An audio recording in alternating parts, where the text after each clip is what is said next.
Vamos começar então mais um Ulisses Dessa vez não é o Jova que está falando, é o seu alexandrino preferido, Lucas. Estamos hoje aqui com os Escorpiões do Caos, certo? É isso aí. Por favor, se apresenta então. Meu nome é Sérgio, também sou classificado como alexandrino no nosso grupo. Sou formado em economia, aplico economia bastante no meu dia a dia, mas não trabalho tanto com viabilidades econômicas mais. Já trabalhei mais antigamente. E é uma honra poder participar aqui do grupo com vocês e poder tirar qualquer dúvida sobre o nosso potencial projeto de lei. Por favor, Luiz, se apresente. Verdade, pela oportunidade que vocês estão dando aos outros grupos para apresentar os projetos. Esse é o espírito da academia, acho que esse é o espírito que a gente tem que ter, de união, de unir forças para um país melhor. E eu me chamo Luiz Eduardo, eu estudo Ciências Sociais, estou no último semestre da licenciatura em Ciências Sociais, vou ser professor de Sociologia, História e tudo mais. E eu estou nos Escorpiões do Caos também, sou alexandrino, mais um alexandrino, acho que é uma conversa de alexandrinos hoje, pelo jeito. E vamos tirar as dúvidas do nosso projeto. Nosso projeto, só para dar uma introdução rápida, é o de direção biótica.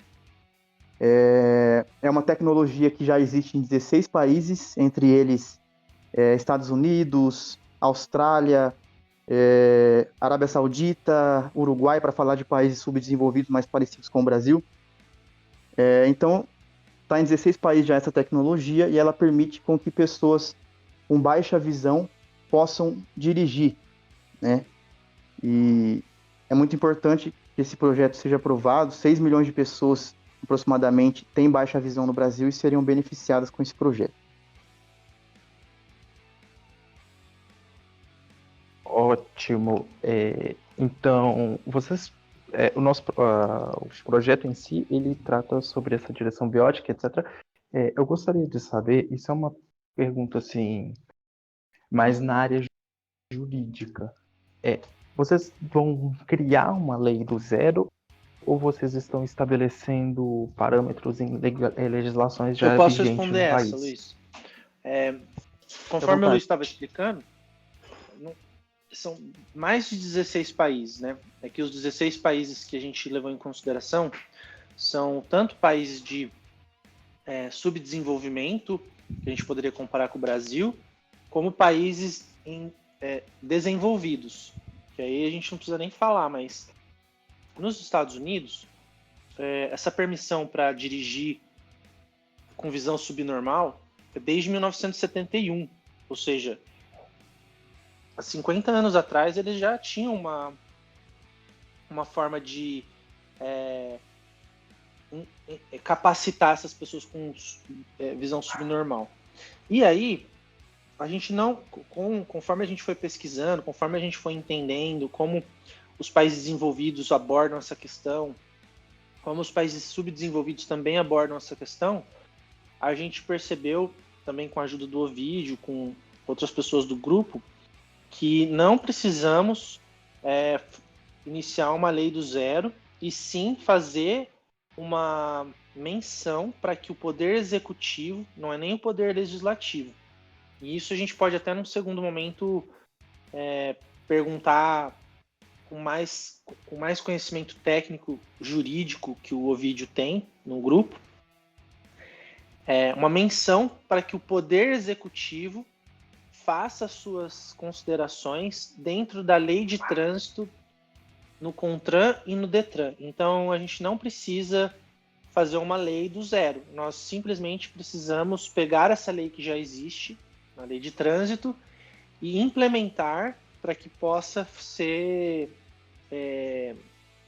levado e incluído as pessoas de visão subnormal nessa lei. Hoje, elas só consideram as pessoas normais, né, com visão normal e com até certo tipo de grau. Depois que você tem outro tipo de grau, porque na lei de trânsito você é obrigado a fazer vários tipos de exames, né, incluindo o exame com o oftalmologista, o exame de visão, e aí ele verifica se você está apto ou não, se você se enquadra ou não para poder dirigir e participar dessa lei de trânsito. Então, no nosso caso, a gente busca ter o amparo do Poder Executivo para que possa incluir as pessoas com visão subnormal também, que elas possam ser inclusas nessa permissão de dirigir. Espero que tenha sido esclarecedor. É isso. Com certeza foi. E mesmo porque isso daqui é uma noção bem interessante, que a nossa lei de trânsito é bem sobrecarregada, vamos ser bem sinceros. E não tem nada que consiga, pelo menos, dar um resguardo para essas pessoas que precisam. Então, realmente, é uma iniciativa bem interessante que vocês estão tomando aqui com essa PL. Gostariam de acrescentar mais alguma coisa? Como o Sérgio falou, é mais uma inclusão mesmo, né? A gente está tentando acrescentar uma coisa na lei, que é esse direito às pessoas com visão subnormal dirigir. Hoje elas não têm essa opção, né? E é uma coisa que a gente estava até conversando com o Everton, que é esse rapaz que apresentou o projeto para a gente. Ele tem visão subnormal, tem baixa visão. Ele disse que isso muda totalmente a vida de uma pessoa, né? Ele deu um exemplo, por exemplo, que ele trabalha, ele é engenheiro, e ele trabalha numa empresa, e a empresa é longe da casa dele, é uma distância considerável da casa dele. Só que essa empresa oferece um transporte fretado. Se caso essa empresa não oferecesse esse transporte fretado, ele não poderia ter aceitado a proposta, não estaria trabalhando lá. Então, é uma coisa que vai dar muita autonomia a essas pessoas, vai dar mais liberdade para elas terem acesso ao mercado de trabalho efetivado, né? E a pessoa vai se sentir mais útil, a pessoa vai poder levar o filho na escola, a pessoa vai poder trabalhar, né? A pessoa vai se sentir útil e importante para a sua família e para a sociedade em geral. Então é um projeto importantíssimo na minha análise. E Lucas, pegando uma carona no que o Luiz falou, conforme a gente foi pesquisando, entendendo e entrando nas categorias de pessoas com dificuldade de enxergar, a gente notou que existe um gap, né, que não sei como poderia falar isso em português, mas uma lacuna bem cinzenta, assim, uma interpretação bem cinzenta do que é considerado uma deficiência visual ou não, porque um deficiente visual ou uma pessoa com dificuldade visual, para não falar a palavra deficiência, e depois o Everton até esclareceu pra gente, mas vai desde a pessoa que usa óculos até a pessoa cega, ou seja, é uma lacuna imensa, que você pergunta para uma pessoa como que ela se caracterizaria, ela é uma pessoa normal, inteligente, não tem aquele preconceito da palavra deficiência, que em outros casos teria, em outras questões. Então, se você procura no censo do IBGE, vamos supor, pessoas que se consideram deficientes, aí tem lá um número gigantesco, para não precisar colocar os números em jogo aqui, mas assim, em valores absolutos, mesmo. Você coloca lá, me considero deficiente por causa disso. E é isso, você é deficiente mesmo, então. Até porque, assim, quando entra na questão do deficiente, a maior deficiência que tem no Brasil hoje é a deficiência visual, porque por causa dessa lacuna. Entende o que eu quero dizer? Assim, se uma pessoa ela não tem um membro, é nítido que ela pode ser considerada, de certa forma, nos termos técnicos médicos, talvez um deficiente. Mas na questão da visão, existe uma lacuna. E aí o Luiz, a corona que eu queria pegar na questão do Luiz é basicamente isso, que são pessoas totalmente capazes, instruídas, de formação de opinião bem esclarecidas, que poderiam estar incluídas em atividades econômicas, em atividades úteis no dia a dia, que simplesmente estão sendo ignoradas aí. E assim, aí para surfar mais no número que eu realmente estou confortável em falar, é nessa lacuna que é de quase 6 milhões de pessoas que poderiam estar incluídas na lei de trânsito, capazes de dirigir e não estão hoje em dia. Então, um dos fatores que a gente decidiu e em conjunto com o grupo, conversando, a gente escolheu colocar para frente essa sugestão de projeto de lei é justamente pela comodidade, né? Posso dizer assim, talvez não seja a palavra ideal, mas todos vão apoiar essa causa. Tanto não vai ter um pensamento partidário, um pensamento ideológico em relação a isso. Tanto a esquerda quanto a direita vão querer apoiar talvez essa iniciativa.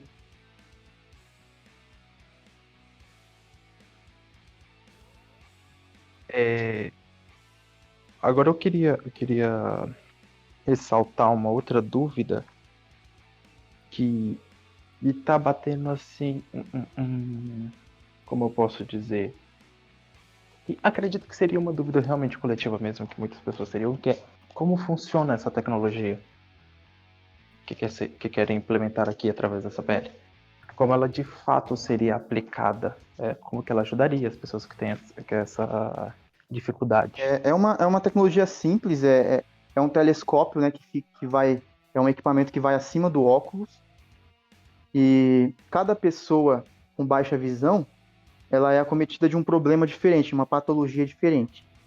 O Marcos, que é um dos rapazes que trabalha já nessa causa, que a gente conheceu e está conversando, ele tem, por exemplo, albinismo ocular. O Everton, ele tem outra patologia que tem um nome mais difícil, acho que é retinósquise juvenil, acho que é isso. Então, cada pessoa tem uma patologia. Então, aquele aparelho, ele vai ser ajustado para a patologia daquela pessoa, para o número ali que ela precisa usar de grau, e vai ser ajustado e ela vai conseguir enxergar normalmente.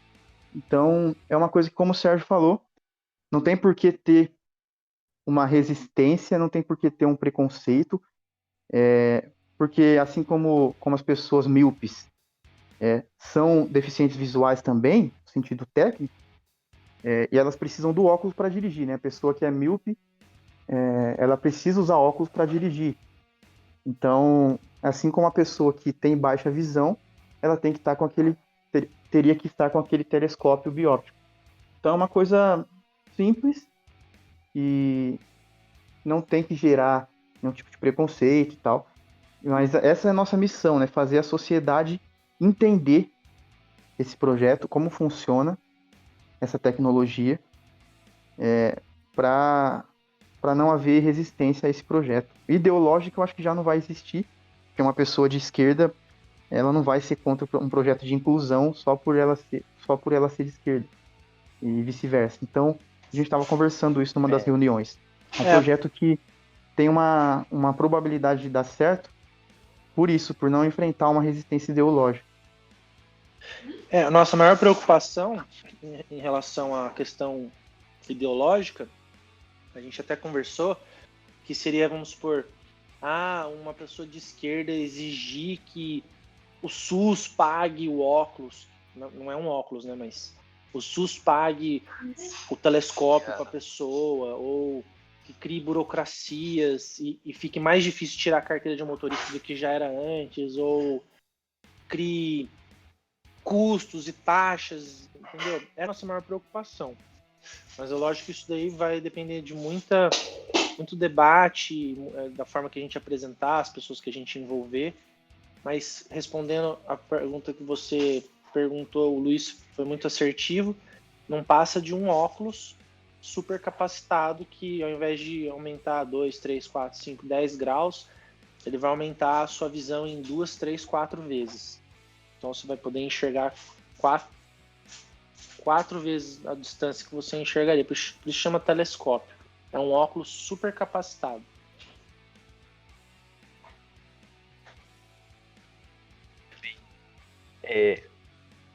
Você me contou que você é formado em economia e eu quero explorar isso um pouquinho aqui no seu projeto, porque eu quero perguntar o seguinte. Vocês têm a dimensão, ou pelo menos têm uma ideia, pode ser até vaga, de como que isso impactaria a economia brasileira? Porque esse período de pandemia, uma lei, teria que ter uma movimentação econômica, seja negativa ou positiva, é interessante saber.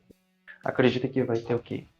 Custos, vai ter mais benefícios econômicos? Como que acredita que seria? Excelente pergunta. A gente deu um carinho especial para essa questão, justamente pela movimentação que isso poderia dar pela inclusão das pessoas. Em economia, a gente chama isso de externalidades positivas, porque não diretamente, porque assim, diretamente a gente pode pensar assim, olha, são 6 milhões de pessoas, mais ou menos. Vamos supor que dessas 6 milhões de pessoas, 50% estejam dentro da categoria que a gente chama de subnormal, que se enquadraria para a possibilidade de dirigir. Então, sendo bem conservador na nossa assim, tô jogando palavras no ar aqui, né? Tô só colocando suposições. Mas 50% uma suposição conservadora.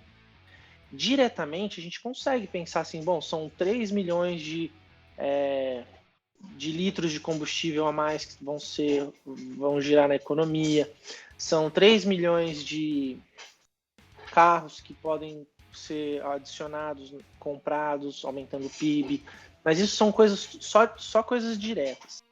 A gente foi além, né? A gente fez uma coisa que chama externalidade positiva, que não é aquilo que atinge diretamente.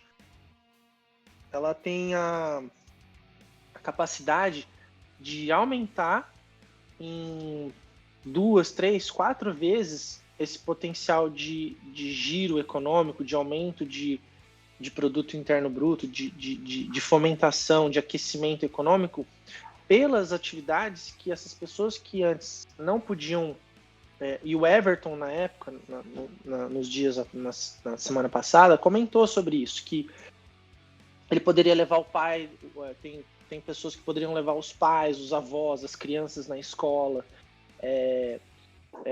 poderia se permitir, assim, poderia se permitir atividades. Tem na lei do Alabama, que é um estado nos Estados Unidos, que foi o que me chamou mais atenção, os condutores, né, os motoristas com direção subnormal que usam o telescópio, eles só podem dirigir de dia, porque tem que ter uma parte da instrução, parte do treinamento que eles têm antes de ter a permissão para dirigir. Esse é um dos pré-requisitos. Você só pode dirigir de dia porque a luminosidade tem que estar XYZ lá, que permite que o seu telescópio esteja funcionando certinho. Então, de dia, muitas coisas podem agregar. Então, assim, economicamente falando, diretamente, só aqui na questão de colocar a pessoa para comprar o telescópio.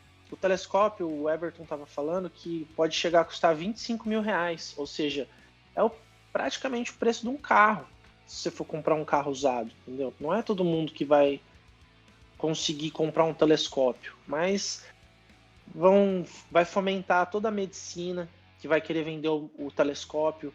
Até o meu amigo oftalmologista aqui falou assim, olha, se você souber que esse negócio... Olha, para você ter ideia, né? Que é brincadeiras à parte, mas se você souber que isso daí vai ser, você já me avisa que já vou importar um monte de telescópio, já vou começar a fazer propaganda. Então, assim, essas são fomentações econômicas diretas, tirando as indiretas, né? Que eu falei, as externalidades positivas, que só da pessoa estar incluída de novo no trânsito, no dia a dia, se sentindo mais útil. Nos estudos das pessoas com deficiência visual, até na categoria subnormal, muitos acabam não falecendo, mas eles acabam se tornando improdutivos por depressão, por tristeza, por falta de realmente falta de inclusão no dia a dia. Essas pessoas sentem um vazio. Então, assim, são inúmeras as vantagens diretas e as indiretas, economicamente falando, para a gente poder fomentar isso daí. Eu poderia ficar falando aqui horas e horas, né? Porque são muitas outras pessoas que já fizeram esses estudos, que tem aí para ler,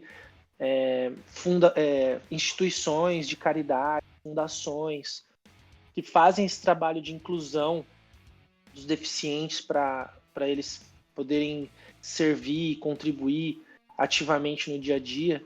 Então, não faltam exemplos aí para poder mostrar para as pessoas que seria ótimo a regularização e a inclusão dos deficientes, né? Eu não gosto de falar a palavra deficiente, mas é o que categoriza lá, mas das pessoas com visão subnormal para elas poderem dirigir. Bom, e também, de fato, não existe nada mais liberal do que você dar liberdade para as pessoas decidirem o que elas podem ou não fazer. Sem dúvida. Se a pessoa tem a capacidade de dirigir, por que não deixá-la fazer isso? Sim. Eu gostei bastante da ideia do projeto de vocês.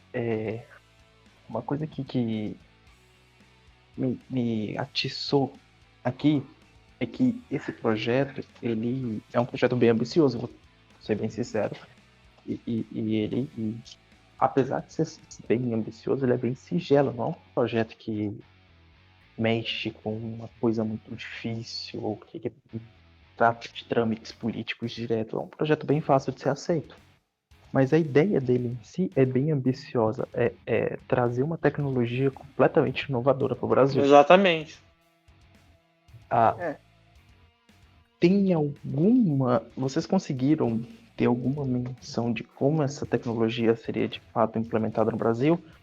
Se teria alguma empresa nacional que iria produzir, ou se iriam trazer as empresas de fato que produzem já para o Brasil? Alguma ideia dessa?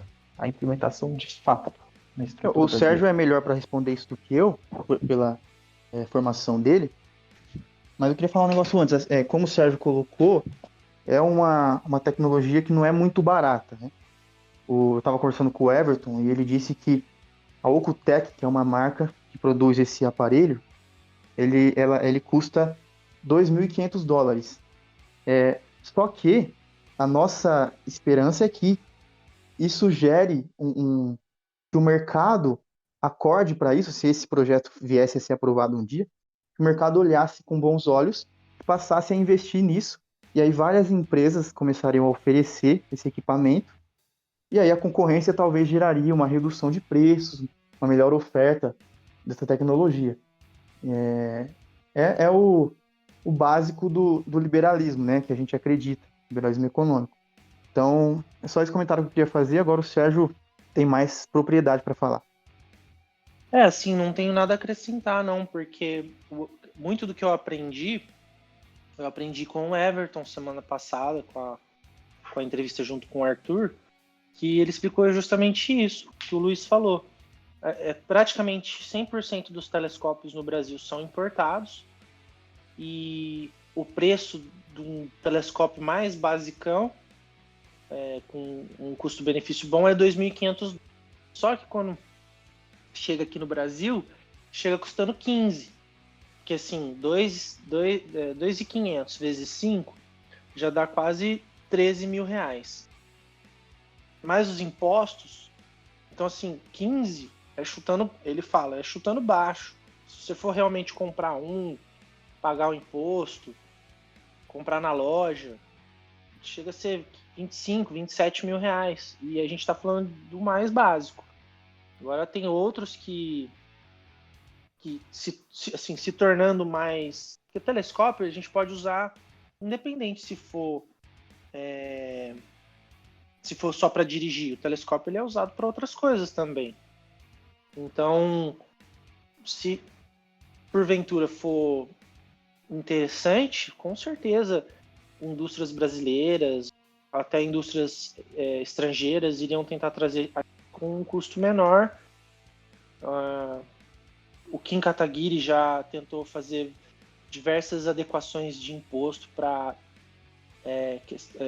questões de saúde, tecnologia. Eu lembro que ele conseguiu reduzir videogame. Não seria um segundo passo. Mas dando atenção para isso daí, o Luiz falou, é isso mesmo. Abrindo concorrência, com certeza vai ter outras alternativas. Das alternativas que a gente tem hoje, que o Luiz mencionou. Não tem muitas alternativas. Só essas daí de importação e que chegam caras.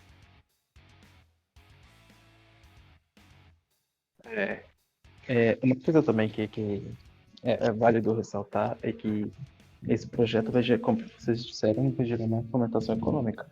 A chance de fazer com que o efeito de inflação no país diminua, mesmo que pouco, mas faça com que o dólar abaixe graças a isso também é alta, que também é um fator relevante. Fazer com que o dólar diminua um pouco vai fazer com que os custos do óculos também saiam mais baratos, já que as peças não são brasileiras, possivelmente. Mas o Brasil é muito desenvolvido em medicina comparado ao mundo. Não é tipo assim, igual outros segmentos que os outros países despontam tecnologicamente da gente. Aqui não, aqui a gente tem talvez indústrias nacionais que se interessem em fabricariam. A gente não precisaria depender de insumos em dólar para as coisas. Possivelmente, entendeu? Porque, vamos supor, tem gente que vem da Europa fazer implante capilar aqui. Tem gente dos Estados Unidos que vem fazer cirurgia dentária, plástica, sabe? A gente pode se surpreender positivamente se a gente tiver essa oportunidade. Perfeito, é um bom ponto também. Esse realmente me pegou de surpresa. Eu não sabia que na área da saúde nós tínhamos uma indústria assim, relativamente bem forte em relação ao detrimento das outras. É uma surpresa positiva, diga-se de passagem. Bom, vocês gostariam de acrescentar mais alguma coisa sobre o projeto? Olha, no momento não me vem em mente não, mas a gente tem uma live do Arthur da semana passada com o Everton, que a gente trouxe bastante coisa já assim que aborda curiosidades tangentes. Aí se o Luiz quiser adicionar alguma coisa, por enquanto não me vem nada em mente. Eu acho que a gente já falou os pontos principais. É um projeto, de certa forma, simples, né? E objetivo. Mas é isso, eu acho que o mais importante agora é a gente criar. Eu estava conversando isso com o Arthur falou que é importante a gente criar uma robustez, né, de argumentação para defender o projeto, para fazer a sociedade civil entender melhor esse projeto, o que é esse projeto, e inclusive os profissionais da área, os oftalmologistas, às vezes eles têm um receio quanto a essa tecnologia, às vezes por falta de conhecimento, e eu falei isso com o Marcos, né, uns dias atrás. Ele disse que alguns resistem por medo de perder a centralidade, né, do poder, digamos. Mas é isso, esse que é o mais importante, a gente conseguir convencer a sociedade civil da importância desse projeto, os profissionais da área, para criar um corpo, né, uma força, até porque é um projeto que fica feio se você não defender. Então, se a gente fazer as pessoas conhecerem, os políticos conhecerem, os profissionais conhecerem e exigir isso deles, cobrar isso deles, é muito difícil eles rejeitarem esse projeto. Então, é a questão da divulgação e a promoção da ideia. Isso, e num segundo momento também exigir deles que não façam disso um cabideiro, ou mais burocracia, entendeu? Mas sim a inclusão, a liberdade e fazer com que eles se sintam vergonha de não, igual o Luiz falou, de não apoiar uma questão dessa. Isso é uma pergunta que eu ia fazer, mas vocês já responderam muito bem, diga-se de passagem, que é Como que vocês viriam uma viabilidade política disso? Afinal, nós somos um movimento político e criar essa questão de viabilidade é muito importante. Só que vocês responderam de maneira bem brilhante antes mesmo da pergunta sair, mas parabéns. Acho que o Kim vai ajudar a gente. A gente, Maravilhoso isso. a gente conseguiu mandar o projeto pro Renan Santos já. E o Renan Santos falou que gostou, falou que é um projeto legal, importante. Não palavras dele, né? Parafraseando, ele falou que não é um projeto que vai gerar uma grande mobilização, né? Porque é uma coisa bem específica, mas que se a gente criar esse corpo, né? Que eu comentei antes, a gente consegue, dentro de um nicho, a gente consegue gerar sim uma mobilização e conseguir tocar esse projeto para frente. E aí o Renan me disse que passou o projeto para o Kim. A gente também, através do Marcos, que é esse rapaz com baixa visão, que luta por essa causa faz tempo, ele tem o contato, ele conseguiu o contato de um dos assessores do deputado federal Paulo Ganimi, do Novo, também é uma pessoa com deficiência, então ele tem uma grande propriedade para falar dessas questões e tem representatividade também para levar esse projeto. Se caso o Kim, a gente está muito confiante que o Kim vai gostar e vai levar esse projeto para frente, mas se caso ele não fizer, a gente também tem o contato do Paulo Ganimi.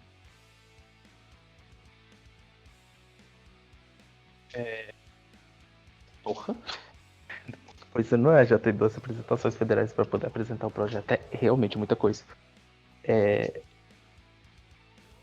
Isso também é uma coisa assim que dá para ressaltar, porque não é um projeto de pauta quente. Não. O Brasil geralmente é um país que pega muito fogo e essas questões que são importantes, que são boas para poder gerar o mercado e que não tem rejeição nenhuma, elas acabam ficando jogadas de lado.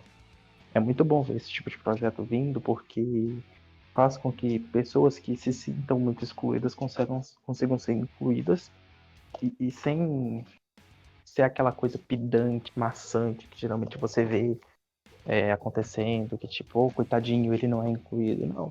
É algo do tipo, ele é capaz, por que não deixa ele fazer? Isso Exatamente. É algo muito bom que eu vejo nesse projeto. O Arthur, realmente que está aí acompanhando, ele fez uns vídeos bem legais de defesa do projeto para divulgar, né? E ele fez um vídeo que ele estava vestido assim de cowboy, né? Algo nesse sentido. E ele falando com sotaque caipira, imagina se lá em 1850, quando as pessoas dirigiam ali as carroças, se uma pessoa fosse proibida de conduzir uma carroça porque estava usando óculos, né? Porque pelo fato dela ter que usar óculos, significava que a visão dela não era muito boa. Então, se ela estava usando óculos, ela seria proibida de conduzir a carroça. Então, é uma besteira, é um atraso.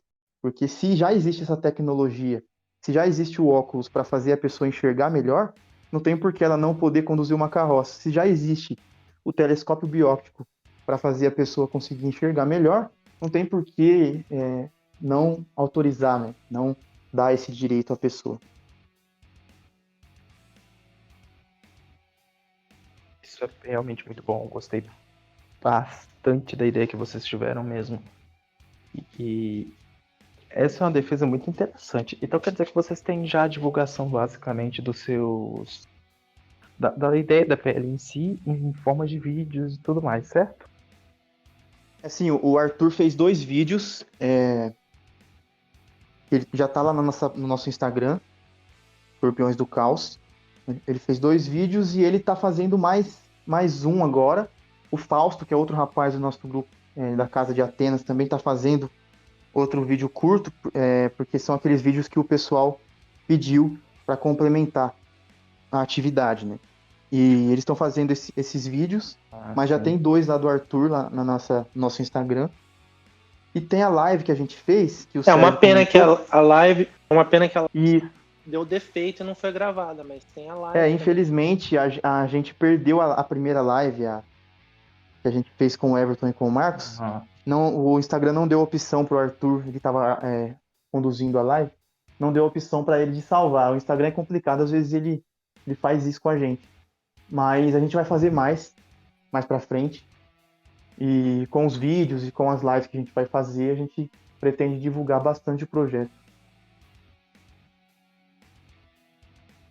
Não, muito bom mesmo. Isso eu achei muito boa também. Essa questão de divulgação também dá atenção especial nela, porque, querendo ou não, como a gente já carrega a marca do movimento, é uma visibilidade muito boa e que ganha. Dá uma divulgação muito interessante do projeto e eu acho essa parte bem interessante. Então, por favor, façam essa live novamente. Acho que seus seguidores vão gostar muito dessa reprise. Boa, pode vamos deixar. fazer sim, vamos fazer Vamos sim. sim. E aí vamos divulgar, né, então, né, nosso Instagram, o pessoal que vai ouvir, já tá ouvindo, Escorpiões do Caos, coloca lá no Instagram, e aí a gente vai passar também depois, dá pra passar agora já, aliás. Você lembra, o Sérgio, de cabeça, como que é o site do motorista bióptico, do Everton e do Marcos? Eu acho que é www.motoristabióptico.com.br, eu acho que é isso. Ah, não lembro. O Arthur tá aí, Podemos ele acho que ele sabe. Não, podemos deixar como tarefa de casa, mandar certinho pra eles. A gente manda e vocês podem divulgar pra gente aí depois. É isso então? Tem mais alguma dúvida? Olha. Bom, por minha parte, não. Eu tô bem esclarecido, eu achei realmente um projeto muito bacana da parte de vocês e achei o engajamento de Obrigado. vocês também muito exemplar.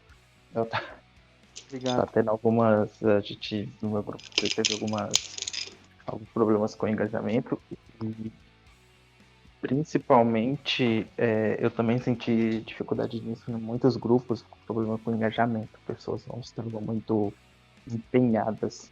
E fico feliz que em um projeto desse muitas pessoas estão empenhadas e estão trabalhando muito bem nele. Perfeito, muito obrigado, Arthur. Muito obrigado para você também, Lucas. É um prazer poder interagir entre os grupos e espero que a gente possa ter muitas outras como essa. Também agradeço muito, Lucas, o espaço. Parabéns mais uma vez para a equipe Linces da Liberdade aí, pela iniciativa. Isso que eu queria comentar agora, eu queria ver um encerramento certinho. Gostariam de deixar alguma recomendação além do site? Alguma nota de leitura, alguma coisa assim? Ixi, é difícil dizer, porque é tanta coisa, mas... Eu acho que o site mesmo, o próprio site, Sérgio, ele já é bem completo, tem bastante informação lá no site. Exatamente, aí, por isso que eu ia puxar a sardinha pro Everton. E no nosso Instagram, Escorpiões do Caos, que vão ter os vídeos lá também explicando o projeto de forma mais didática, que o Arthur já até fez 2. E aí comenta lá se está sendo claro o suficiente, se a gente pode melhorar a nossa forma de explicar. Que eu acho que vai dar forma para a gente poder fomentar, né? É um jogo ganha-ganha. Pode deixar ele comentar sim. Eu gostaria de agradecer novamente a participação de vocês aqui.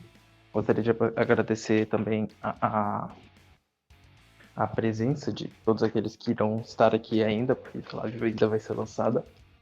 E como eu gostaria de deixar uma reflexão, que eu comentei ela no início da live e volto a comentar aqui de novo, que é: se a pessoa é livre o suficiente, se a pessoa é capaz, por que não deixar ela fazer?